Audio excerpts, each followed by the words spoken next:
After the launch, the U.S. military reaffirmed commitment to America's allies in the region.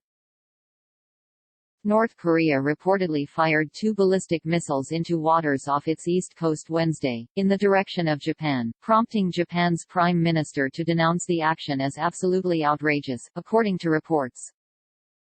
The latest missile firings by North Korea came several days after it reportedly tested newly developed long-range missiles over the weekend, reports said. The firings threaten the peace and safety of Japan and the region and are absolutely outrageous, Japanese Prime Minister Yoshihide Suga said, according to the Associated Press. The government of Japan is determined to further step up our vigilance and surveillance to be prepared for any contingencies. The government of Japan is determined to further step up our vigilance and surveillance to be prepared for any contingencies. South Korea's Yonhap News reported the latest firing, citing information from South Korea's Joint Chiefs of Staff, which were conducting an analysis of the situation, Yonhap reported. Hours after the North Korean launch, South Korea fired a missile of its own from a submarine in an event that had been scheduled in advance, Yonhap reported. The U.S. military's Indo-Pacific Command also confirmed Wednesday's test in a statement, pledging commitment to America's allies in the region. We are aware of the missile launch and are consulting closely with our allies and partners. While we have assessed that this event does not pose an immediate threat to U.S. personnel or territory, or to our allies, the missile launch highlights the destabilizing impact of the DPRK's illicit weapons program. The U.S. commitment to the defense of the Republic of Korea and Japan remains ironclad.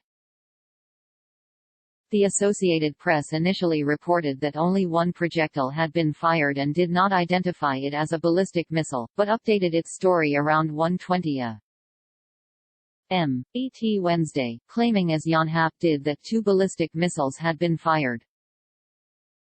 Japan's Coast Guard said both projectiles landed in international waters between Japan and the Korean peninsula, the AP reported.